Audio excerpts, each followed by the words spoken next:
Hola amigos, soy Espírita. Estamos aquí en un video más de nuestra misión de tratar de llevar educación a personas que son parte de nuestros amigos en Facebook y que nos hemos impuesto desde el año pasado a tratar de llevar una educación lo más cerca posible de la realidad para darle oportunidades a las personas a que puedan decidir y ejercer su libre albedrío. El día de hoy tengo un tema bastante, yo diría que un poco cabroso, un poquito controversial, pero bajo ninguna circunstancia deseo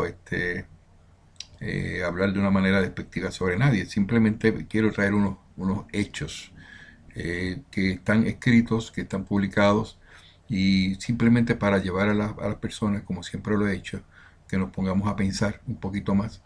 Y como dice Kardec, que decía Kardec en sus escritos, que todo debe pasar por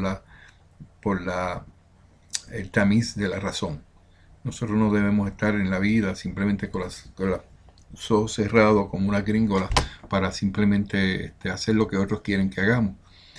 Puedo empezar como un ejemplo. El día de hoy hice un comentario sobre algo que apareció en el internet. No entendí que era correcto el pensamiento, aunque era hecho por una persona, un pensador muy ilustre, no voy a decir nombre, pero específicamente me tocó a mí mirar que la persona estaba diciendo que no nos preocupáramos por nadie, no le impulsáramos a nadie a creer de ninguna manera, solamente mirando a nosotros mismos. De la manera en que se presentó, posiblemente la persona que copió el texto lo copió no correctamente. Yo me di cuenta a clara luz que estamos hablando de un comportamiento egoísta, porque si nosotros solamente pensamos en nosotros, y no pensamos en los demás y no le llevamos ninguna idea a nadie y no le enseñamos a nadie, no estamos haciendo nada, porque una de las partes que nosotros tenemos que hacer en esta vida es compartir con los demás. No podemos quedar en un lugar contemplando las paredes y haciendo solamente pensando en cosas bonitas y mandando los mensajes que no tienen ninguna ninguna explicación. Entonces noté que ese pensamiento, la gente estaba diciendo, sí, yo estoy de acuerdo, me gustó, yo lo posteo en mi muro. Y yo dije, no, yo no estoy de acuerdo con eso. Como son mis amigos y ellos tienen el mismo derecho que tengo yo de poder comentar sobre lo que yo hago. Si yo lo que estoy haciendo hay alguien que no está de acuerdo, pues tiene el derecho justo de venir y decir, Fran, esta es mi posición. Yo creo que esa parte pues no es correcta. Bueno, la situación es que hice el comentario y enfaticé de que no tenía ninguna intención de, de- de pelear con nadie, ¿no? Y dije que el egoísmo no es una cosa que nosotros debemos tener como algo, atesorarlo. Nosotros no podemos estar pensando solamente en nosotros mismos, tenemos que estar pensando en nuestros semejantes. Y nosotros pues cuando tenemos nuestros hijos tratamos de educarlos. Si los hijos al final toman la decisión que quieren, pues ya ahí no podemos hacer nada. Pero por lo menos damos nuestro granito de arena. Y de eso se trataba. Para sorpresa mía, algunas personas estuvieron de acuerdo en lo que yo decía y algunas personas dijeron, a mí no me importa, yo creo que yo pienso en mí. Bueno, entonces yo no argumento, el argumentar sería ir a contestar esas cosas. Yo diría, pues entonces no, yo no voy a estar discutiendo una situación donde la persona no puede entenderlo. De la misma manera, hoy estar hablando de por qué la filosofía espiritual no utiliza la Biblia como base. La Biblia, que muchos hablan, la Santa Biblia, los textos inspirados por Dios, este, pues vamos a explicar sobre por qué una de las razones que nosotros entendemos que utilizamos la codificación. Al final de esta presentación, yo quiero llevarlos a ustedes poquito a poco para que ustedes vean qué razones nosotros tenemos para poder utilizar la codificación por encima de lo que puede decir la Biblia.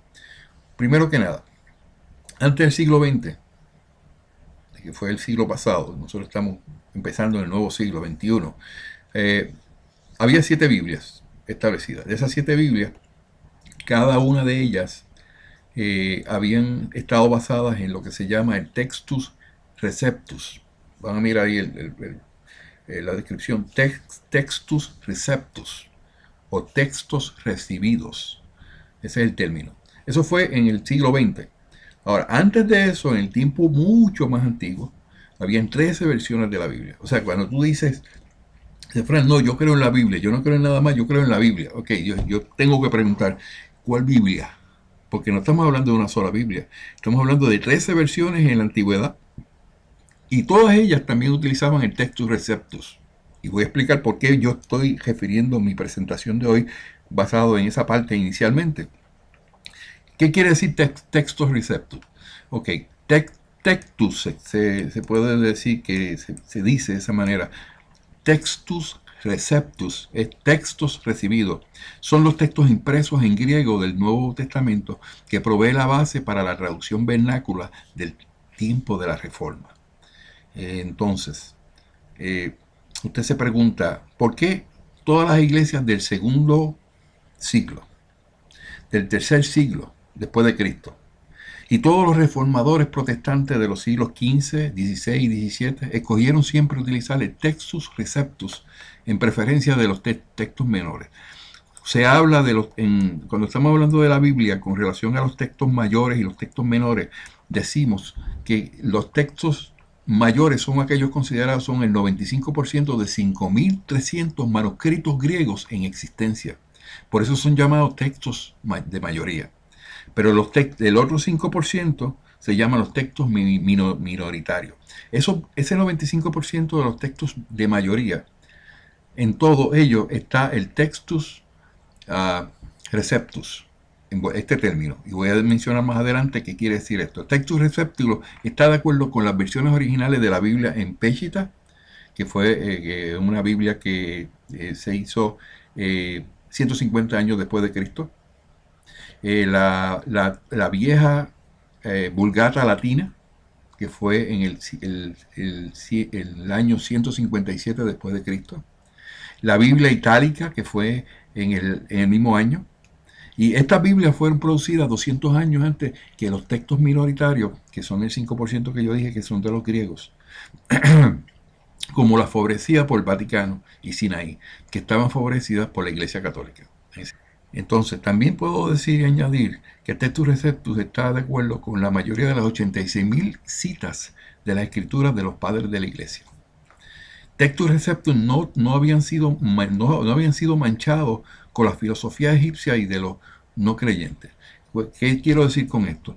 En toda la historia, la filosofía, las influencias egipcias en el pasado, por la condición de que el mundo se circunscribía a esa área, los egipcios ejercían una influencia increíble en todo lo que existía. Ahí vienen las grandes pirámides, los faraones, ese tipo de cosas. Entonces, el Textus Receptus no habían sido manchados con la filosofía egipcia y de los no creyentes.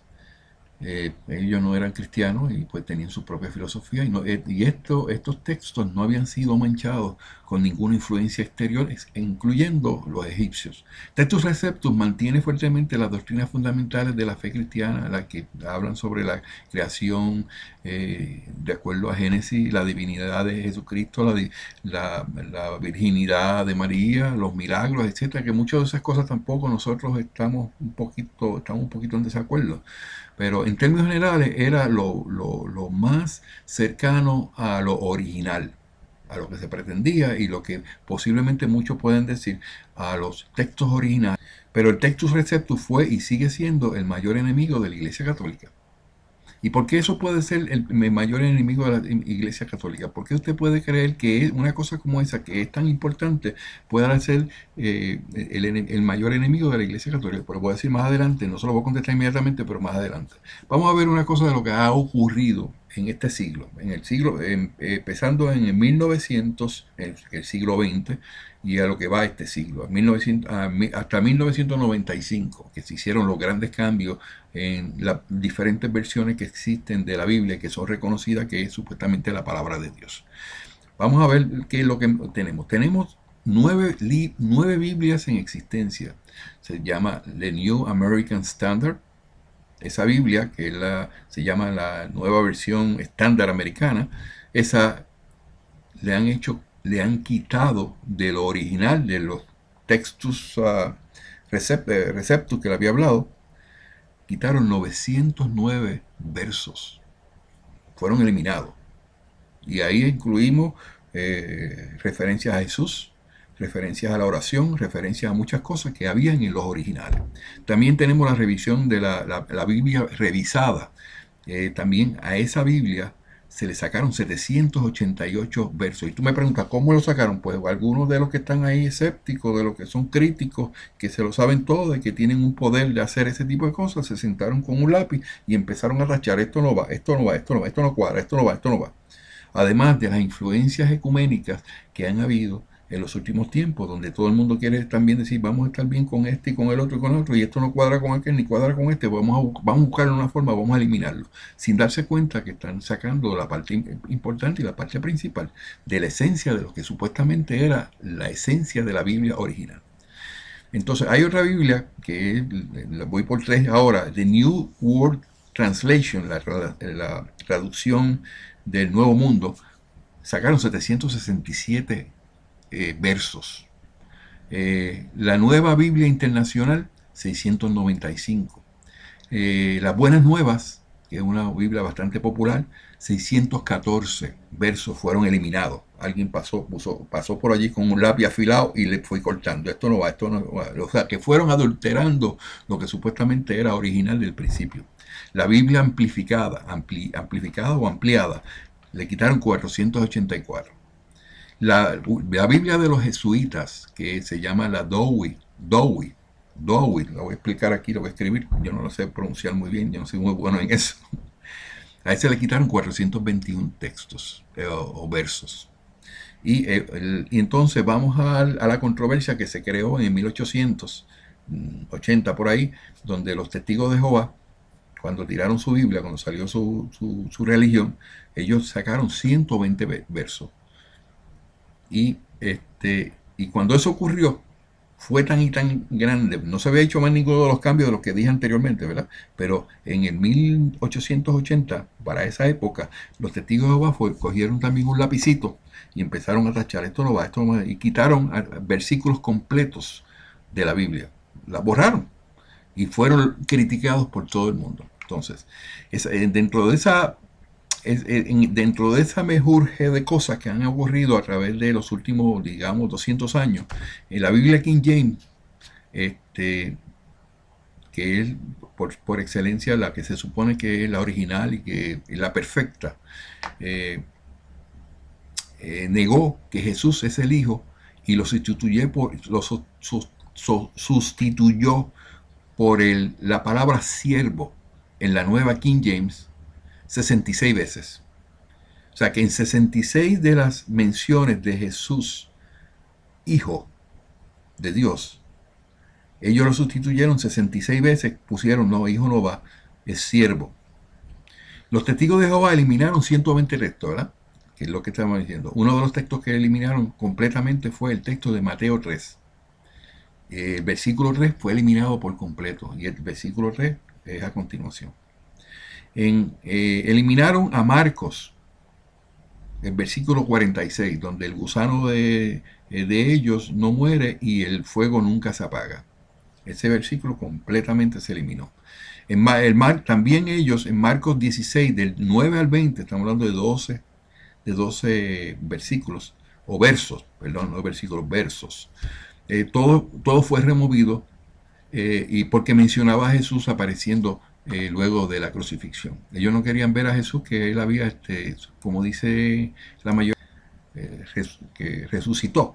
Nosotros entendemos que no resucitó, sino que él se levantó, se apareció, como pues le puede pasar a cualquier espíritu que puede nuevamente materializarse. Eso específicamente fue lo que pasó. Entonces, en Juan 8, del 1 al 11, también los testigos de Jehová eliminaron, en el primer corte que hubo grande, eliminaron esos 10 versículos. Todo eliminado. En Hechos 8:37 también eliminaron eso, donde dice que Felipe dijo, si quieres de todo tu corazón, bien puedes. Él respondiendo dijo, creo que Jesucristo es el Hijo de Dios, porque Jesús es el único camino para ser salvo. Esa parte también fue eliminada. Esa parte la eliminaron. Entonces, Ellos hicieron sacaron 120 versos de la Biblia y se formó un salpa afuera increíble en los años 1800 a 1900, porque se habían sacado 120. Y por cómo ahora no se ha hecho esa misma defensa hacia la pureza de la Biblia cuando se sacaron específicamente 900, la nueva versión americana Standard ha sacado 909 versos. Y vamos a discutir ahorita algunos de ellos, no voy a incluirlo todo porque estaríamos toda la vida hablando sobre eso. Ahora, ¿qué ocurre? En el 1881, el Dublin Review, que esto era una revista europea, pero que venía de Inglaterra, se quejaron de que habían eliminado 40 versos de los versos inspirados. El primer corte que hubo, se eliminaron 40 versos. Y ellos hicieron un salpa afuera con eso increíble. Eso fue, lo encuentras en lo encuentras en el Dublin Review para la versión de julio de 1881, y donde ellos dicen claramente lo siguiente: esos hombres, refiriéndose a los testigos de Jehová, se atrevieron a sacar 40 versos de los sagrados escritos, sacaron el bautismo del eunuco, eso fue removido, dicen ellos en su artículo, el ángel del estanque de Betesda fue removido, pero el ángel de la agonía todavía estaba hasta la próxima revisión, cuando muriera Dean Bergen. ¿Quién era Dean Bergen? Dean Bergen, un hombre muy conocido y muy protector de lo que de la versión de King James de la Biblia, y él defendía a capa y espada de que esa era la versión perfecta, que no había tenido los cambios que era para ese tiempo, antes de que los testigos de Jehová hicieran los cortes. Eso era lo máximo. Pero Dean Bergen también creía en el texto Receptus. Él creía que, porque eso estaba incluido en esa versión. Y eso es lo más que le molestaba a la Iglesia Católica, porque ellos querían eliminar a como diera lugar el Textus Receptus. Y lo hicieron. No pasaron 10 años y ellos lo hicieron. Lograron eso. Se murió ese señor, me imagino que fue que se murió. Y inmediatamente empezaron a hacer los cambios grandes que habían. Entonces, él era un gran defensor de la pureza del King James y específicamente de Textus Receptus. Entonces los testigos celestiales también, ellos dijeron, los de Dublin Review decían, los testigos celestiales también se fueron removidos en ninguna nota para explicar su partida. Fueron eliminados de raso. Los últimos 12 versículos de Marcos también estaban listos para ser removidos tan pronto Dean Bergen muriera. Estaban esperando que Dean Bergen muriera para entonces, ya lo habían marcado, ya lo habían puesto un braquecito para que cuando él muriera, pues solo lo pudieran eliminar sin ningún tropiezo, nadie se iba a oponer. Entonces los últimos 12 versículos de Marcos lo eliminaron. La cita de la mujer que se cogió en adulterio, que fue marcado, se le puso un asterisco, esperando ser removido en la próxima revisión. ¿Y cuál era la próxima revisión? Cuando muriera este señor, que iban a hacer una revisión nueva. Muchos otros pasajes fueron marcados, como si fueran árboles de los bosques, listos para ser cortados por las hachas de los críticos. Dijeron, ¿quién puede saber qué más se les ocurrirá eliminar? Eso es comentarios de Dublin Review en el 1881. Entonces, vamos más adelante. ¿Qué pasó? La Enciclopedia Británica, en el volumen 16 del año 1936, y las páginas del 900 al 902, y eso es traducido al inglés, puso lo siguiente, y lo voy a leer, y lo voy a presentar para que ustedes lo vean. Dice, el texto recibido, que es el texto Receptus, Textus Receptus, es el texto antiguo bizantino con centenares de copias en acuerdo. Fue escrito en el griego koiné, del cual cientos de palabras no pueden ser traducidas en el griego clásico. La iglesia temprana usó los manuscritos en griego koiné y rechazó las versiones alejandrinas, las cuales estaban basadas en la versión, decían ellos, corrupta de Orígenes. ¿Por qué? Porque Orígenes creía en el Textus Receptus y otras versiones gnósticas en ese tiempo. Entonces, ¿qué es lo más importante de Textus Receptus? Y con esto puntualizo, lo van a ver aquí al frente de la pantalla. Dice, lo que enseñaba esto era que Jesús fue un ser creado que no tenía existencia eterna como Dios. O sea, que iban a lo que verdaderamente era Jesús en ese momento, y que Jesús no era Dios. Y como eso se venía haciendo hasta el año 1900, estamos hablando de toda la existencia de las Biblias que habían, asumían y decían que eso era así. El hecho de que ahora salió de que era un dios, de ese tipo de cosas, todas esas cosas salieron luego. Y nos damos cuenta cómo fue, porque pudieron por la presión de la Iglesia Católica eliminar esa parte de la Biblia. Ahora bien, hay otra parte que tenemos que puntualizar aquí, que es la parte que estaba en la Biblia, que es las ideas esotéricas. Eso se le llama a lo que se tiene que ver con la idea de la reencarnación. Todas las religiones, todas estaban de acuerdo que eso eran ideas, pero podemos ver que a través de los años, de los siglos y de las edades, Porfirio vio en los persas y magos que creían en esto. Herodoto encontró esto también en los egipcios, que los egipcios también creían en la reencarnación. Orígenes también lo creía, que era el impulsor grande de lo que es el Textus Receptus. Entonces, Synesius, que era un obispo católico, también creía en la reencarnación. Porque él decía, oh Padre, concede que mi alma reunida a la luz no se hunda otra vez a lo profano de la tierra. Eso es un claro indicio de que este obispo católico sí creía en la reencarnación. Los gnósticos también creían en la reencarnación, todo el tiempo lo creyeron. Entonces, lo más importante, ¿quién es más, puede ser más importante en la Biblia que los discípulos de Jesús que estaban al lado de él? Que vinieron y le dijeron en Juan 9:2, le preguntaron, si el hombre que nació ciego no era no era un castigo de pecados que había cometido antes de nacer. Una clara alusión de que había vivido nuevamente en el pasado y que cuando reencarnó venía ciego de nacimiento porque simplemente había cometido algún pecado en el pasado. Pero entonces se la ingeniaron y ese texto de Juan 9:2 fue cambiado al siguiente y le preguntaron sus discípulos diciendo, ¿quién pecó, este o sus padres, para que haya nacido ciego? O sea, completamente diferente a lo que originalmente se entendía que era lo correcto.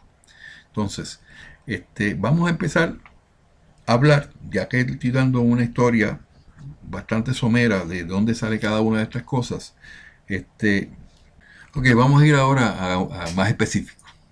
Estamos hablando de la Biblia, de sus inicios, de cómo venía, cómo estaba ese era como un deporte nacional, todo el mundo envuelto, y cómo se hacía, cómo se quitaba, y se olvidaron de las palabras iniciales de la Biblia, que nadie podía quitarle ni un ápice a cada una de aquellas palabras. Pero vamos, ¿qué ha pasado en el tiempo de hoy? ¿Qué es lo que nos interesa? No lo que pasaron hace 200, 300 o 1000 años atrás.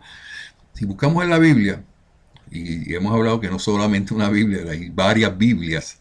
Vamos a ver la Biblia de la nueva versión internacional, que en el Marcos capítulo 6, versículo 11, dice lo siguiente: y si en algún lugar no los reciben bien o no los escuchan, al salir de allí, sacúdanse el polvo de los pies como un testimonio contra ellos.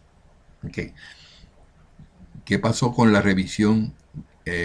La versión revisada de 1995, que es la más reciente, dice el mismo texto, pero eliminaron unas partes aquí, por ejemplo.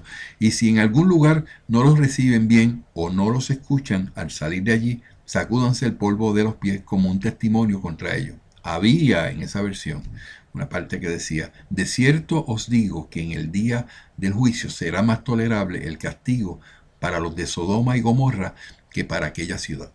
O sea, ese versículo, esa parte de ese versículo, del versículo 11 de Marcos, capítulo 6, fue eliminada.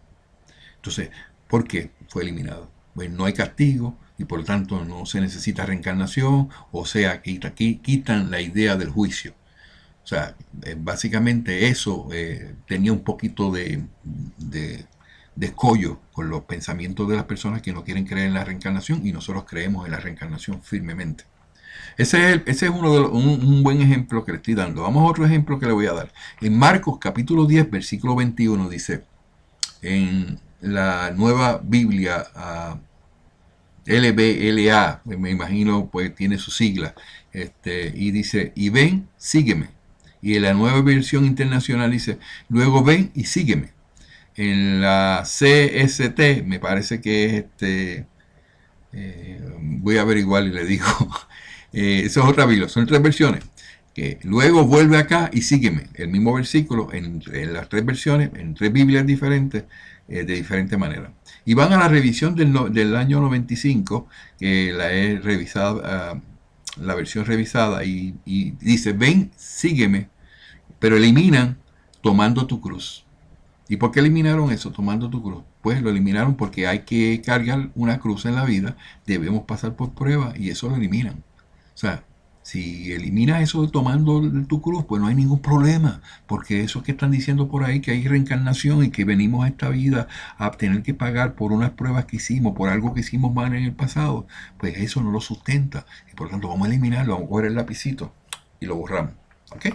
Entonces vamos a Mateo capítulo 5, versículo 44. Dice, la LBLA y otras versiones decían en ese versículo, el versículo 44 del capítulo 5 de Mateo, amen a sus enemigos y crean y oren por quienes los persiguen.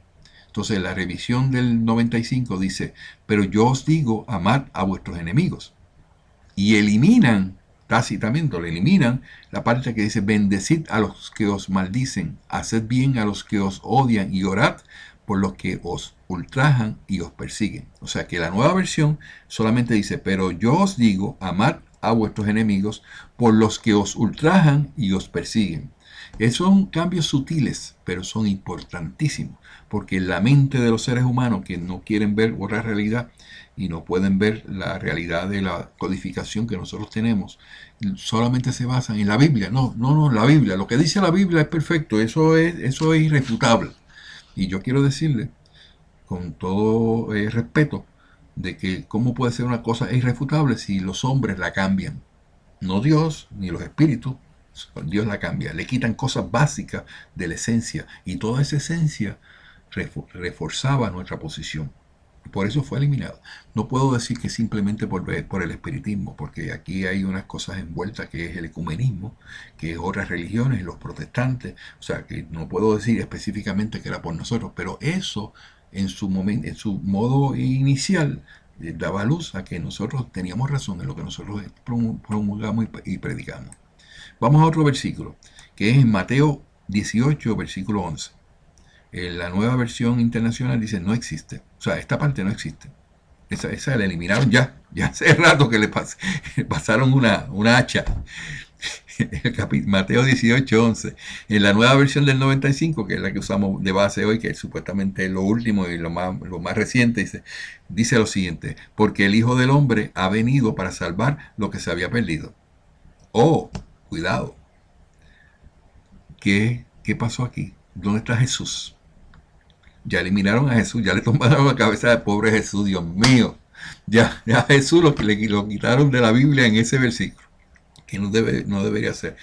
¿Quién es el Hijo del Hombre? Jesús es el que ha venido a salvar lo que se había perdido. ¿Por qué? Porque déjame explicar muy bien esto. No quiero que piensen que nosotros los espíritas creemos en que Jesús, nosotros tenemos salvación por medio de Jesús, pero lo que Jesús nos enseñó y nos trajo a través de sus enseñanzas son suficientemente importantes y contundentes para nosotros. Al cambiar nuestra vida podemos determinar que nuestra vida va hacia un ascenso espiritual, que lo cual en otras palabras es una salvación, porque no nos vamos a quedar en todo el tiempo nadando en un plato de avena, diría yo, sin poder llegar a ningún lado, porque ahora tenemos la razón que Jesús nos dio y nos dijo que si trabajamos en la moral, si trabajamos en nuestro cambio interior y mirábamos a los demás alrededor nuestro y siempre todas nuestras decisiones estaban envueltos en nuestros semejantes, nosotros íbamos a ser mejores seres humanos. Por eso es que yo digo claramente aquí que Jesús sí era la salvación de nosotros, porque trajo las enseñanzas que tenía. Pero las personas que promulgan esta Biblia, que la tienen debajo del brazo, pues no, o muchos no se han dado cuenta, pero no han protestado, porque eso los testigos de Jehová no lo quitaron, ellos lo dejaron ahí, eso lo quitaron los de ahora. Entonces vamos a Mateo 20, capítulo 20, versículo 16, dice en la nueva versión, dice, así que los últimos serán primeros y los primeros últimos. Entonces la versión revisada del 95 dice, así los primeros serán últimos y primeros y primeros. Entonces eliminan porque muchos son llamados, pero pocos escogidos. O sea, ¿por qué ellos eliminaron? Porque muchos son llamados, pero pocos los escogidos. ¿Por qué le interesa tanto a todas estas religiones eliminar eso de la Biblia? ¿Y saben por qué se fue eliminado? Porque eso dice claramente que nosotros venimos a esta vida a ser reformados, a cambiar nuestra forma de ser. Y mientras no lo hagamos, no vamos a ser escogidos para seguir subiendo en la escala espiritual. No estamos hablando de nada fuera de eso.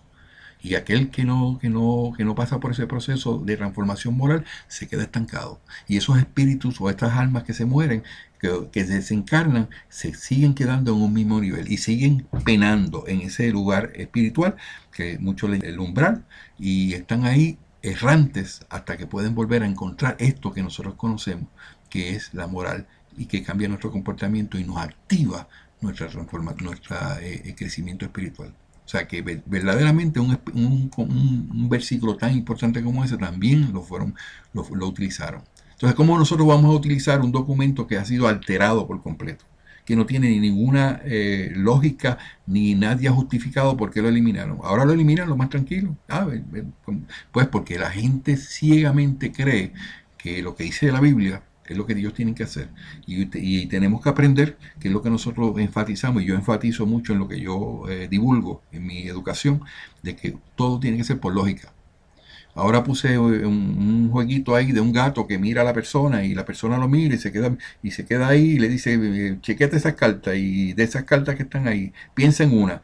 Y la persona piensa en una y se vuelve loco buscando la situación, entonces después le aparece otra forma, te adiviné cuál era la que tú eliminaste, te la eliminé del próximo paquete. Nada, que nunca había puesto esa que tú pensás y nunca vas a poder lograr ganarle al gato. El gato siempre te va a ganar y eso es lo que ocurre. La gente cree que todo el mundo tiene que querer por lo que ellos dicen. Y de hecho, esto del libre albedrío es un sacrilegio y hasta en la Iglesia Católica nos pueden catalogar como herejes, porque tenemos que creer ciegamente en la infalibilidad papal.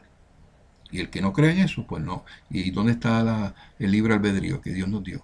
¿Y dónde tenemos nosotros la oportunidad de decidir por nuestras vidas, por nuestras almas, para el crecimiento espiritual? Bueno, vamos a seguirle. Entonces, el Mateo 24:36 dice lo siguiente. Mateo 24:36.